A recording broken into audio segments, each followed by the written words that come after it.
Hello students, welcome to online tutorial of database management system. My name is Bhavna Singh. I am working as an assistant professor in St. Andrews Institute of Technology and Management. In today's session, we will discuss about the database management. So let's get started.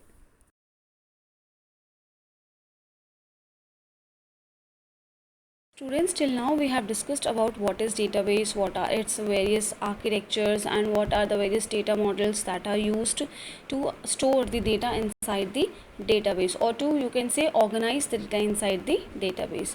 So now in this session we'll start with unit 3, and these are the topics that we will cover today in this session. The first one is database security, then the second is threats and security issues, and then we'll discuss about the encryption and its various types. So let's start with today's session. Now first we will discuss what is a database security. Security refers to protection of data against unauthorized access, alteration or deletion.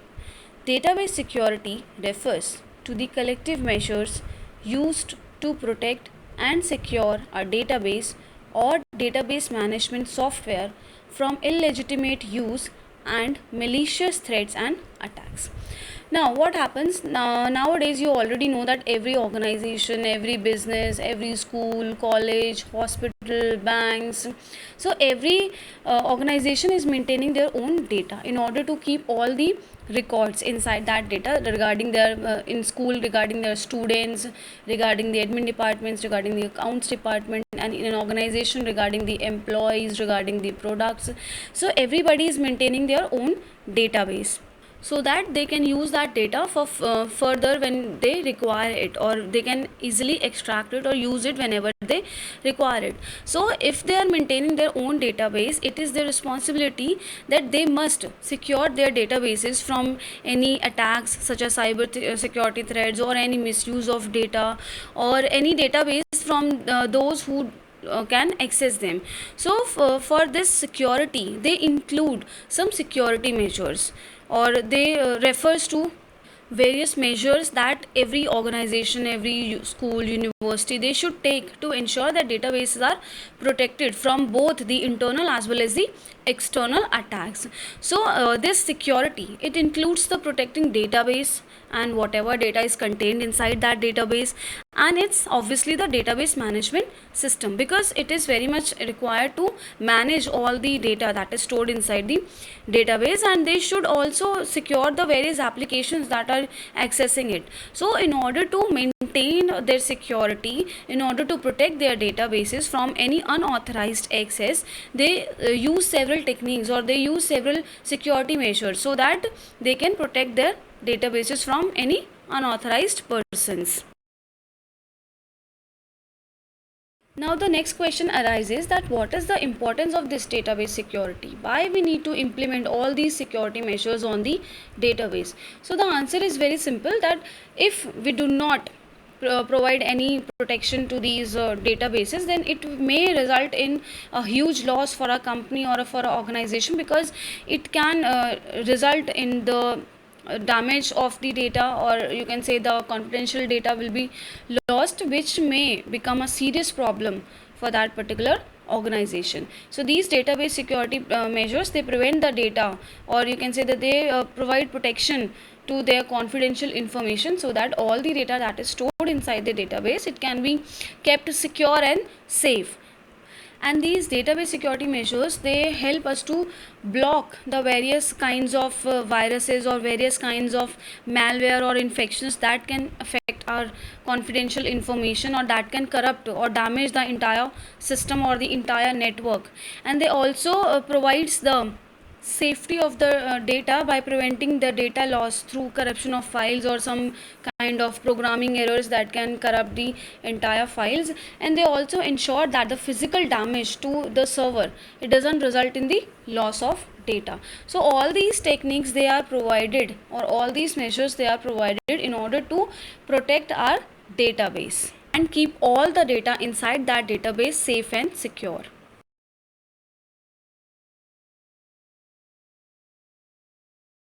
Now these are the certain issues that may become an obstacle for the database security. The first one is the daily maintenance. maintenance.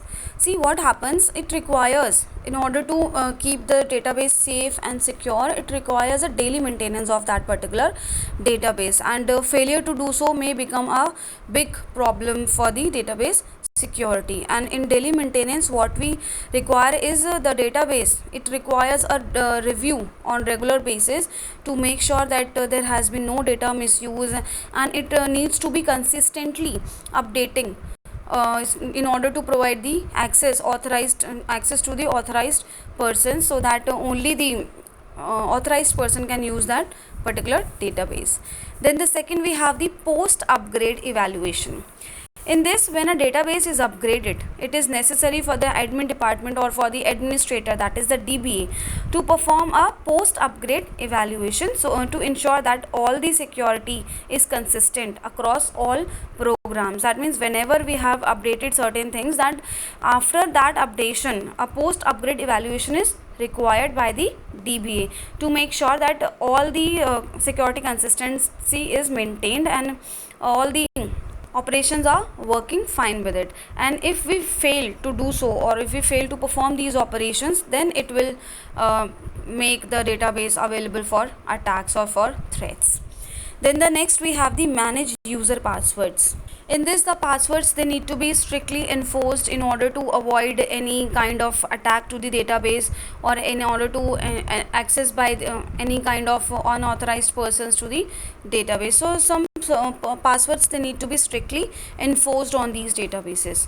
Then we have the malware infections. Malware infections, the database must be protected from any unauthorized access or disclosure of the personal data, or deletion or damage to the data, and interruption of the data, or providing the DOS attack, that is the denial of service, or some kinds of viruses. So all these things, they need to be maintained in order to provide the database security.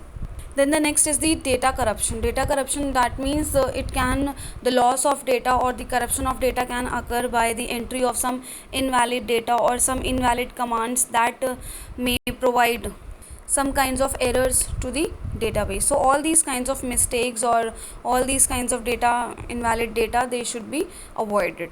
Then the next, we have the application spoofing. Now what happens, that sometimes the hackers, they create some applications that are resembling the existing applications as it is, or they create the exact copy of the existing applications, and these unauthorized applications, they are often difficult to identify, and this allows the hackers to access the database via these applications. So if all these issues, they are present, then they become an obstacle for providing the database security. So in order to maintain the database security, or in order to implement the security measures, we have to solve, or we have to resolve all these issues first. Now we will discuss the next topic, that is, what is a security threats. A threat is any situation, event, or person that will adversely affect the database security and smooth functioning of the organization. That means threats are any kind of unwanted events that whenever occurs, they causes damage to the entire database, and they causes loss of data and stealing of data and misuse of data. So all these kinds of activities, they are done by these kinds of threats, and they also restrict the smooth functioning of the organization, because they bring down the entire network, and they causes a huge damage for this organization by adversely affecting that particular functioning of the database. Now these are the basic types of threats that can occur in an organization in order to cause damage to the database. The first one is the data tampering.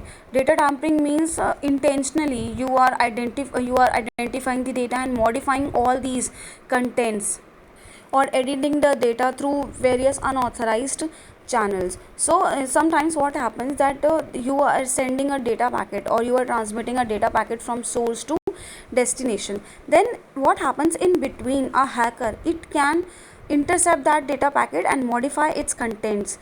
For example, it change its destination address. So in this way, they intentionally do the changes, or they intentionally manipulate or modify these data packets, and this entire modification is known as the data tampering. Then the next is data stealing is also a kind of a threat only. In this, what happens, they steal the information that is stored on the computers or that is stored on the servers or any other devices with the intent to obtain the confidential information from the databases. Then the next we have the falsifying user identities. It means that a person is using some other person's ID or making identity fraud in order to get access to the confidential information. Then next we have the password related threats, like someone tries to hack your password or someone tries to use your passwords in order to get access to the particular database. And then the next we have the unauthorized access to database, that is without any permission or without getting privileges from the DBA we are trying to use that particular database. So all these kinds of the threats, they are the danger that can cause the damage to the entire database, and we need to rectify them.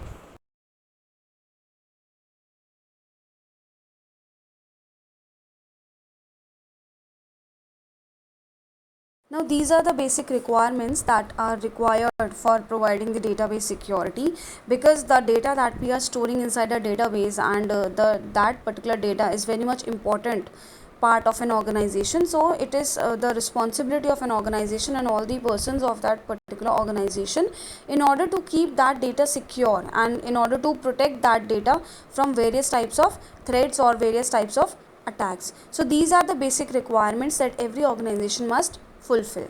The first one is the confidentiality. Confidentiality means in this we are providing the access control, or we are providing the authenticated users, so that only the trusted persons or only the authenticated persons can use that particular database, and it can be done by providing passwords to them or by employing their fingerprints, and the access can be protected and controlled by certain types of privileges that the DBA must give to particular employees.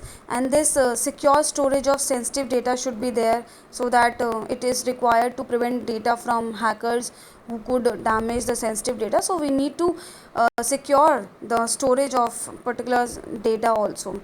And then privacy, or you can say secrecy, should be there, so that any unauthorized persons cannot use your confidential information like your credit card details or your personal information. So all these kinds of activities should be implemented in order to provide the confidentiality for the database security. Then the next we have the integrity. Integrity means the correctness and validity of the data should be maintained in the database, and this we can do by providing various kinds of integrity constraints to the database, so that only the valid commands or only the valid data must be entered in the database. And the database, it must be protected from various firewalls, from various viruses. So for that we need to implement certain kinds of firewalls or antivirus software should be used for that. And this integrity, it also ensures that the access to the network is controlled, and the data is not available to the attacks during the transmission across various kinds of networks, because when data transmitted or when data packets transmitted across the network, so it is offered to many kinds of nodes that are present in between the source and the destination. So it should be, the access to these data packets should be controlled. Then the next we have the availability. Availability means that whenever we require certain data, it should be always available for the authorized persons and with the means of some kind of secure systems, and the data should be available whenever we require without any delays. So it should provide us the ease of use, and all the resources that are managed by the users, they must be effectively managed, so that it is available to all the valid users all the time whenever they required.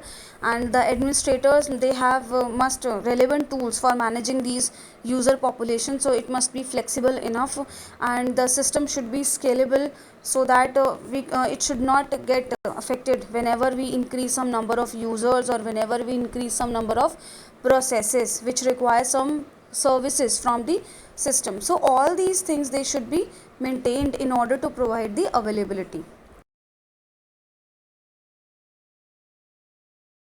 As we have discussed about the security threats and various kinds of threats that protects or that prevents the smooth functioning of the database, so certain control measures should be taken in order to provide the security features, and that security features can be implemented effectively. So we need to control these measures, and we need to control these access by providing the access control. Access control means we include certain security mechanisms in a database so that to protect it against unauthorized persons. And what we can do to provide the privileges, that every user, it can be given some login password, and because of that login process only the valid user can access the account, and each user account should be password protected.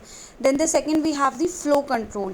Flow control prevents the data from being transferred so that it can be accessed by unauthorized access. And this flow control, it maintains a proper list from where the data packet, or from where the data is transmitted through various channels, and it also provides some security for the data as well as these transactions. So these flow control should be implemented whenever we are transmitting some data packets. And the third one is the data encryption. Data encryption means we are encoding the sensitive information or the confidential information into some other data whenever this sensitive data is communicated over the public channel, so that even the unauthorized persons, they cannot use that data, and they cannot understand it, since it is an incomplete format, or you can say since it is an encoded format. So it will not be easy to understand by any of the particular users.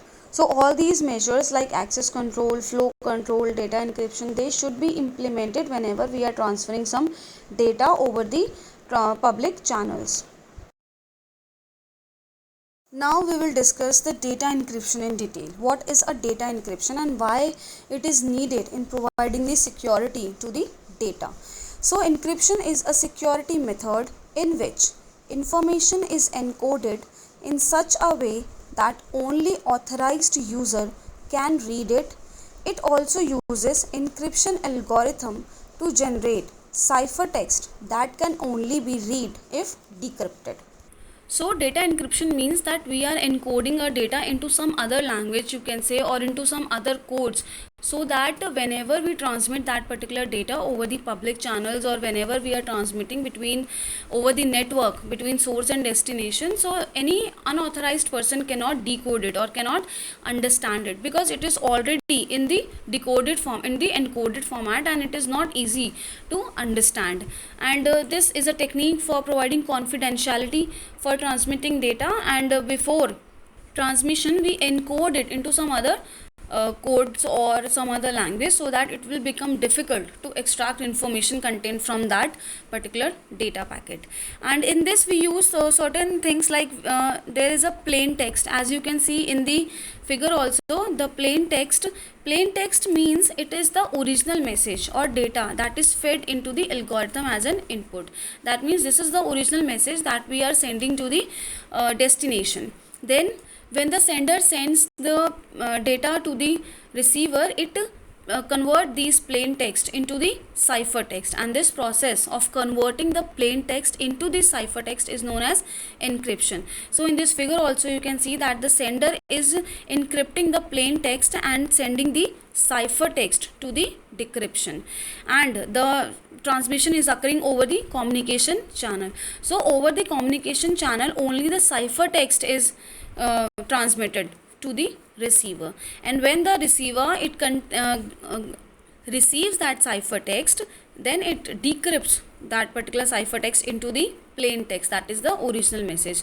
So the sender encoded the plain text into the ciphertext, and the receiver, it decodes that ciphertext into the original message, and both of them, they have the keys with them, so that they'll be able to encrypt and decrypt the messages. So plain text is the original message that is sent over the communication channel, and ciphertext is the encoded message, or which is produced as an output to the receiver.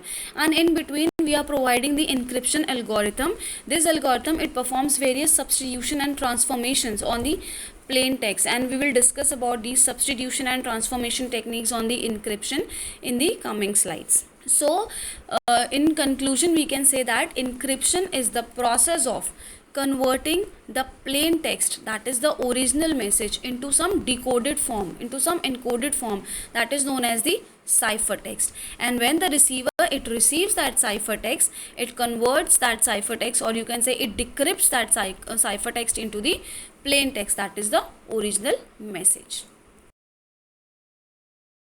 Now these are the two techniques that are used for encryption. The first one is the substitution cipher.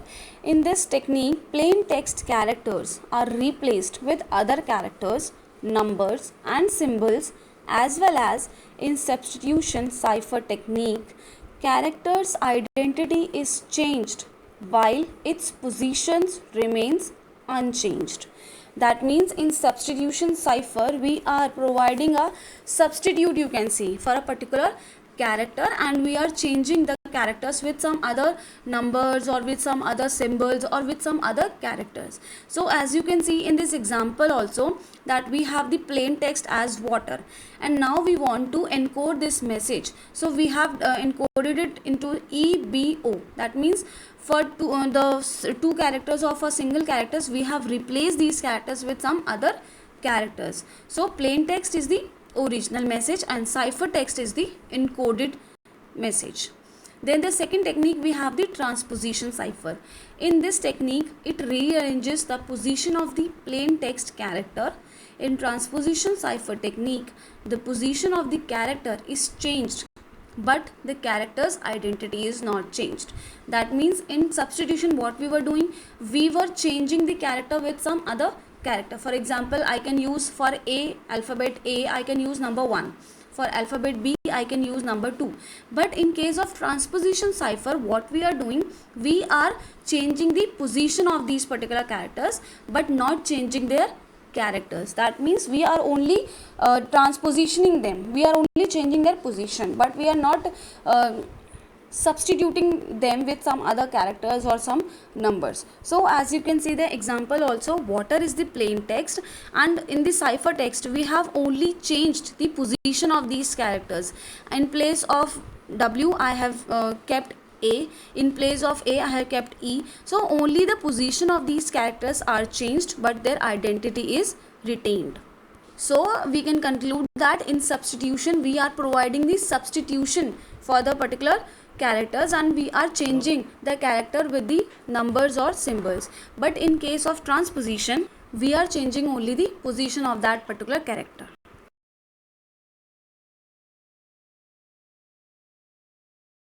Now we have two types of encryption that are used to encode the confidential information whenever the data is transmitted over the network. So these are, number one is private key encryption and the second is public key encryption. In the coming slides, we will discuss each one of them in detail. Now let us start with private key encryption first. The process of encryption is also known as cryptography. So in this encryption, the encryption and decryption is done using the same secret key. That means encryption means we are encoding the plain text into the ciphertext, and the decryption means we are decoding the ciphertext back to the original message, that is the plain text. So both these encryption and decryption, they are done using the same secret key. Both the sender and receiver, they have the same secret key. Using this, the sender first encode the information into ciphertext, and the receiver, on receiving the ciphertext, it decodes that ciphertext into the plain text with the help of these secret keys. The sender encrypts the message with an encryption algorithm using a copy of the secret key. That means sender is encrypting, sender is changing the plain text into the ciphertext and using this secret key, and then the encrypted message is sent over the public communication channels, and on receiving the encrypted message, the receiver decrypts it with a corresponding decryption algorithm using the same secret key. And as we have already discussed that both the sender and receiver, they have the same secret key, and both of them uses that same secret key in encryption as well as in decryption also. The sender uses the encryption algorithm, uses the same secret key and encrypt the plain text into the ciphertext and send it to the communication channel or send it to over the network. Then when the receiver receives that data packet, it converts, or you can say it decodes or decrypts that ciphertext back into the plain text or the original message using that decryption algorithm and using that particular same secret key. So both of them are sharing a same secret key in private key encryption.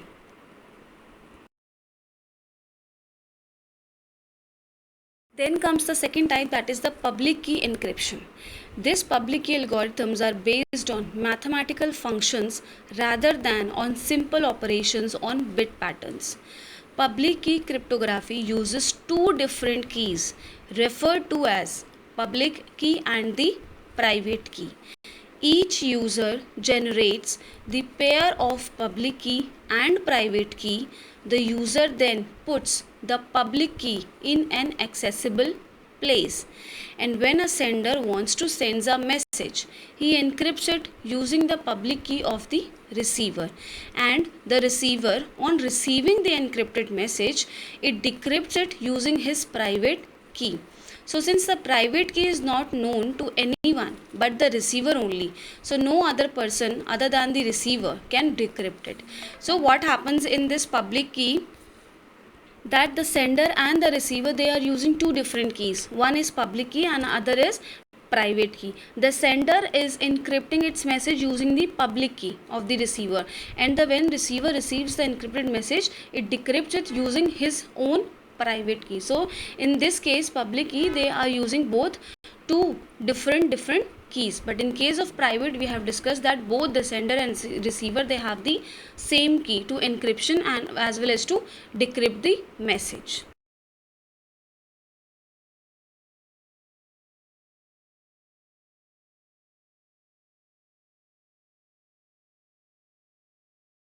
Now this encryption technique, it has several advantages and disadvantages. We will discuss each one of them.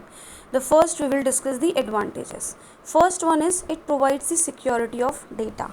That means whatever information we are sending over the communication channel, it encodes it into the ciphertext, and with the help of the keys only, the sender and receiver, they both can decrypt that particular message.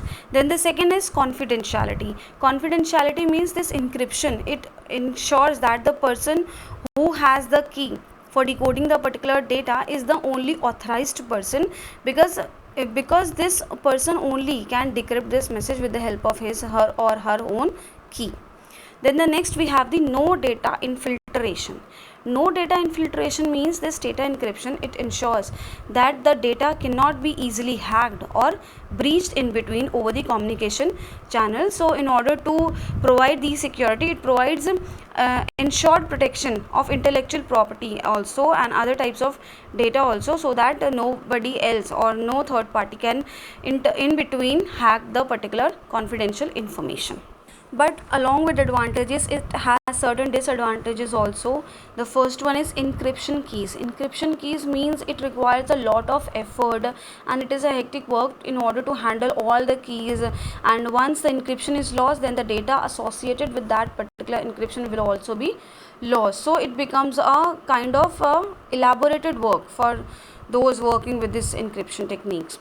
Then the second is, this data encryption technique is quite expensive, because the system that maintain the data encryption, they needs to be constantly upgraded on regular basis, and they have the storage capacity systems also, so that they can handle all these encryption systems. Then the third one is, it sometimes become incompatible, because it becomes a complex task. Data encryption technology becomes a complex task when we are using it with some existing programs or applications and overburdening it, so it becomes a little bit hectic, or you can say little bit complex task.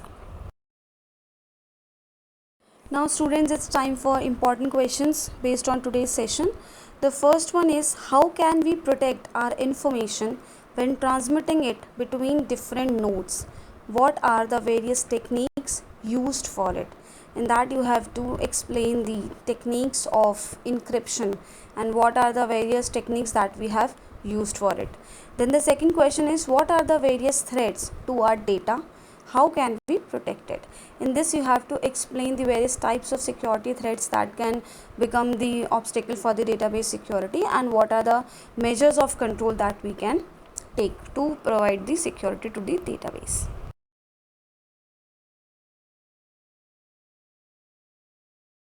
So students, today we are ending our session here only. I hope you have understood the concepts of database security and encryption and its various techniques. These are the important part of unit 3 also, because these are frequently asked in the examination. So do prepare them with more attention, and in the next session we will continue with the firewall and its types. Till then, you all take care of yourselves and keep learning. Thank you so much for watching.